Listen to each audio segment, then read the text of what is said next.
നമസ്കാരം. വെനസ്വേലയിലെ സാഹചര്യങ്ങളിൽ ഇന്ത്യയുടെ ഔദ്യോഗിക പ്രതികരണം വന്നിരിക്കുകയാണ്. ഇന്ത്യയുടെ വിദേശകാര്യ മന്ത്രാലയത്തിൻ്റെ പ്രതികരണം സംഭവം നടന്ന് 24 മണിക്കൂറിന് ശേഷമാണ്. വളരെ സൂക്ഷ്മതയോടുകൂടിയുള്ള പ്രതികരണമാണ് ഇന്ത്യ നടത്തിയിരിക്കുന്നത്. അമേരിക്കയുടെയോ അതുപോലെ തന്നെ വെനസ്വേലയുടെയോ പക്ഷം ചേർന്നുകൊണ്ടുള്ള ഒരു പ്രതികരണമല്ല ഇന്ത്യയുടെ വിദേശകാര്യ മന്ത്രാലയം നടത്തിയിരിക്കുന്നത്. അതായത് വെനസ്വേലയിലെ സാഹചര്യങ്ങളിൽ ആശങ്കയുണ്ട് എന്ന് ഇന്ത്യ പ്രതികരിച്ചിരിക്കുന്നു. സ്ഥിതിഗതികൾ സസൂക്ഷ്മം നിരീക്ഷിച്ചു വരികയാണ് എന്നും ഇന്ത്യയുടെ വിദേശകാര്യ മന്ത്രാലയം പ്രതികരിച്ചിരിക്കുകയാണ്. സമാധാനപരമായി പ്രശ്നങ്ങൾ ചർച്ചകളിലൂടെ പരിഹരിക്കണം എന്ന നിർദ്ദേശവും ഇന്ത്യ മുന്നോട്ട് വച്ചിട്ടുണ്ട്.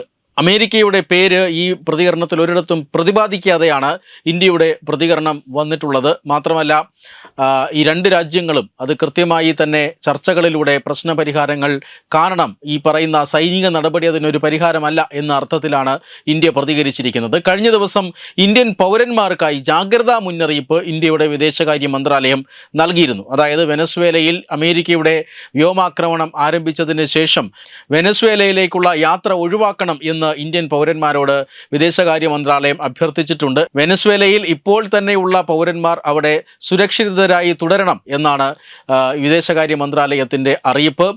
ആഭ്യന്തര യാത്രകൾ ഒഴിവാക്കണമെന്നും ജാഗ്രതാ മുന്നറിയിപ്പ് ഇന്ത്യൻ വിദേശകാര്യ മന്ത്രാലയം നൽകിയിട്ടുണ്ട്. അവിടുത്തെ ഇന്ത്യൻ പൗരന്മാർക്ക് നൽകിയിട്ടുണ്ട്. ഏതാണ്ട് 400ഓളം ഇന്ത്യൻ വംശജർ അവിടെയുണ്ട്. അവർ ഇന്ത്യൻ വംശജർ മാത്രമാണ്, ഇന്ത്യൻ ഡയസ്പോറയിൽ പെടുന്നവർ മാത്രമാണ്. ഈ 400ഓളം പേർ വെനസ്വേലൻ പൗരന്മാരാണ്, പക്ഷേ ഇന്ത്യൻ വംശജരാണ്.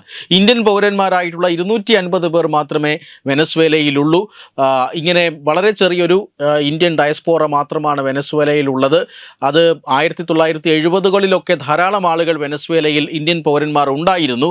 അതിൻ്റെ കാരണം നമുക്കറിയാം, പെട്രോളിയം ഇൻഡസ്ട്രിയുടെ ഒരു വലിയ ഉണർവ് ആ സമയത്ത് ഉണ്ടായിരുന്നു. വെനസ്വേലയാണ് ആഗോള എണ്ണ വിപണിയൊക്കെ ആ കാലഘട്ടത്തിൽ നിയന്ത്രിച്ചിരുന്നത്. അതുകൊണ്ട് തന്നെ പെട്രോളിയവും പെട്രോകെമിക്കൽസുമായി ബന്ധപ്പെട്ട ജോലിയുമായി ബന്ധപ്പെട്ട് നിരവധി ഇന്ത്യക്കാർ, ഇന്ത്യയുടെ വിവിധ ഭാഗങ്ങളിൽ നിന്നുള്ള ഇന്ത്യൻ പൗരന്മാർ വെനസ്വേലയിൽ ഉണ്ടായിരുന്നു. പക്ഷേ 1982 വെനസ്വേലയിലെ ഒരു പെട്രോളിയം ബൂം അവസാനിക്കുകയായിരുന്നു. അവിടുത്തെ പെട്രോളിയം കമ്പനികളൊക്കെ തകർന്നു പോകുന്ന ഒരു സാഹചര്യം ഉണ്ടാകുന്നു.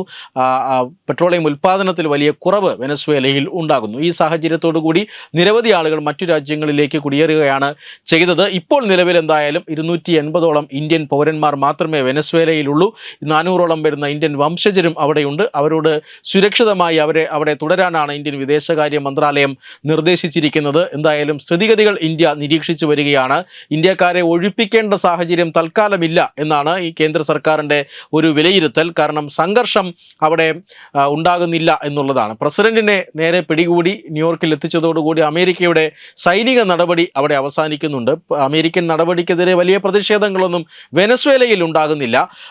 ഈ കേരളത്തിലും അതുപോലെ തന്നെ ഡൽഹിയിലും അടക്കമുള്ള CPIM-ൻ്റെയും CPIM-ൻ്റെയും ചില പ്രതിഷേധങ്ങൾ മാത്രമേ ഉള്ളൂ. അവിടെ യഥാർത്ഥത്തിൽ വെനസ്വേലൻ ജനങ്ങൾ യഥാർത്ഥത്തിൽ പ്രസിഡന്റിനെ ഇത്തരത്തിൽ അറസ്റ്റ് ചെയ്തതിനെ അനുകൂലിച്ചുകൊണ്ടുള്ള ഒരു നിലപാടാണ് സ്വീകരിച്ചിരിക്കുന്നത്. കാരണം അത്രമാത്രം ഭരണവിരുദ്ധ വികാരം അവിടെയുണ്ട്.